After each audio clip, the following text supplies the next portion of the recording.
Allah menciptakan segalanya untuk kita. Ada macam-macam yang tidak bisa kita syukuri. Tidak ada kemampuan manusia mensyukurinya. Karena apa? Karena keagungan dan kebesaran Allah Subhanahu wa Ta'ala. Maka diwajibkanlah bagi manusia mengakbarkan Allah di dalam setiap gerakan sholatnya. Itu gambaran di dalam setiap gerakan kehidupannya untuk mengakbarkan Allah Ta'ala. Dan karena setiap gerakan, perhatikan di dalam gerakan sholat kita, selalu ada kita menyebut subhana. Ruku, subhana rabbiyal azim, subhana rabbiyal azim. Dan saat sujud, subhana rabbiyal a'la, subhana rabbiyal a'la. Ini sebuah pertanda bahwa kekotoran yang nyata ada di dalam diri manusia. Maka diharuskanlah sadar di dalam setiap gerakan atau setiap satu hari itu paling tidak 5 kali. Kalau sudah pandai mengatur jiwa kita 5 kali cukup. Tapi kayaknya aduh, ada yang 5 kali nggak pernah putus, lalu manusia karena berpuluh tahun tidak pernah putus sholatnya merasa suci dia, seolah-olah seperti itu. Tapi tidak begitu, sesungguhnya tidak bisa ditebus kenikmatan Allah Ta'ala yang Allah segalanya menciptakan katanya untuk kalian semua ini. Salah satu contoh yang tidak bisa disyukuri oleh kita. Seorang manusia berjalan, ini saya analogikan, begitu, berjalan dari rumahnya ke rumah temannya kah, saudaranya kah, atau apanya, kawan atau apa, jangan terlalu jauh, 100 meter saja. Selama berjalan kita 100 meter, kita tidak mampu bersyukur untuk jalan 100 meter. Sesungguhnya tidak usah 100 meter. Perhatikan oleh kita. Berapa jenis pohon yang kita lewati di dalam 100 meter saja kita berjalan. Semua termengertikan, semua terlihat, sehingga kita tahu bahwa yang kita lewati ini adalah pohon ini, warnanya begini, warna daunnya begini, yang ini pohon merambat, aku tidak tahu namanya. Berapa jenis pepohonan, berapa langkah batu yang bergulir, berapa tapak langkah yang kita lewati, tidak pernah kita menghitungnya. Berapa bangunan, berapa manusia yang bergerak, berapa warna yang kita lihat, semuanya ada di dalam pengetahuan kita dan kita menerimanya. Baik, adakah kita syukuri itu? Kebanyakan manusia lalai. Di dalam tubuh manusia termasuk segala rasa, zahiran wa batinan, semuanya jumlahnya ada 15.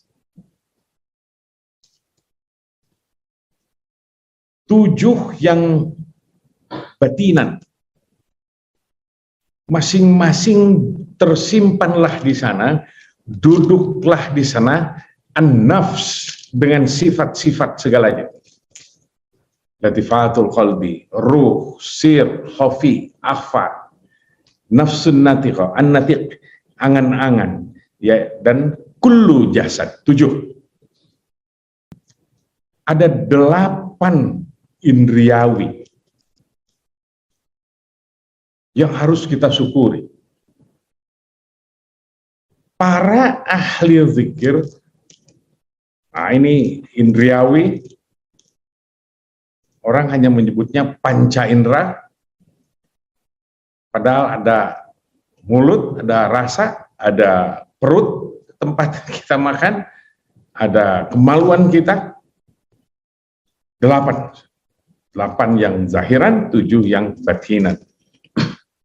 Para ahli zikir,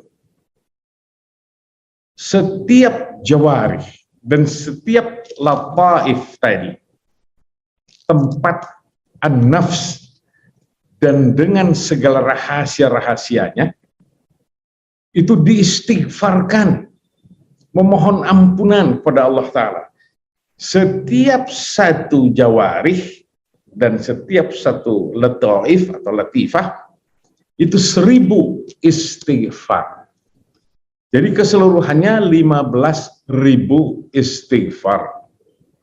Astagfirullah, astagfirullah, astagfirullah, astagfirullah, astagfirullah.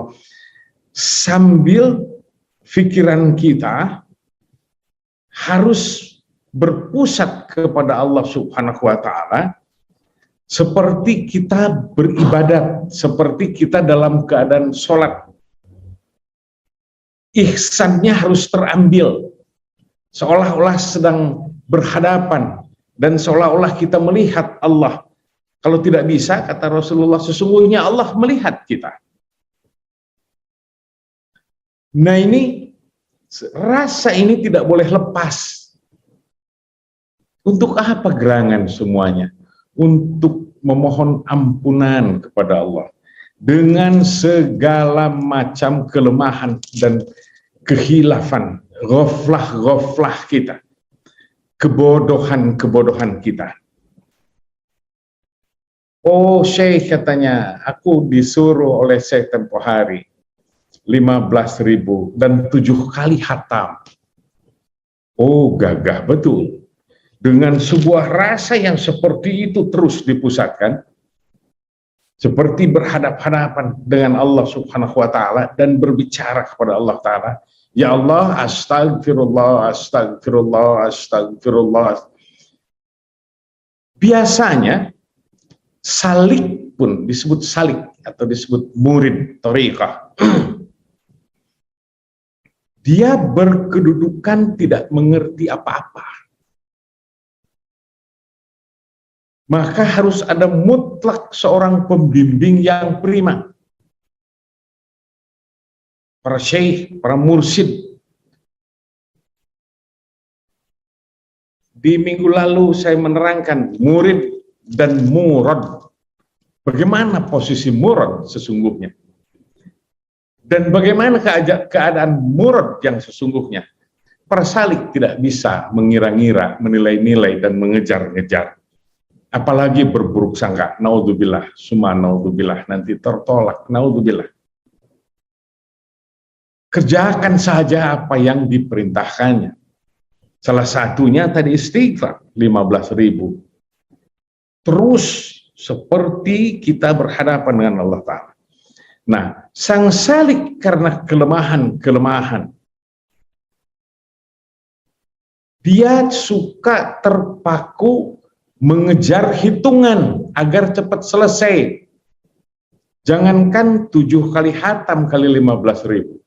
1 kali hatam saja 15.000 dia kejar-kejar pakai tasbihnya dengan counter di sini sebelah kiri, di kanan tasbih. Astagfirullah, astagfirullah, astagfirullah, astagfirullah. Sama sekali tidak akan membekas di dalam hati. Berbeda kalau engkau mohon ampun atau orang lain harus minta maaf kepada kita, bagaimana kekejian hati kita. Atau engkau mohon ampun dengan sesuatu daya sesal yang amat tinggi. Seperti itu. Lalu kepada Allah Ta'ala engkau anggap seperti biasa. Wiridan ba'da subhanallah, subhanallah, subhanallah. Tidak, bukan itu peribadatan. Kualitas peribadatan pokok pangkalnya ada di dalam ihsan. Ini dia. Agar semua peribadatan kita membekas di dalam hati kita, menjadikan jubah kita sehari-hari, bahwa peribadatan itu harus seperti itu gerangan keadaannya. Sholat, apapun harus seperti itu. Dia mengandung kadar muraqabah. Karena Allah melihat kita, ada rasa dia.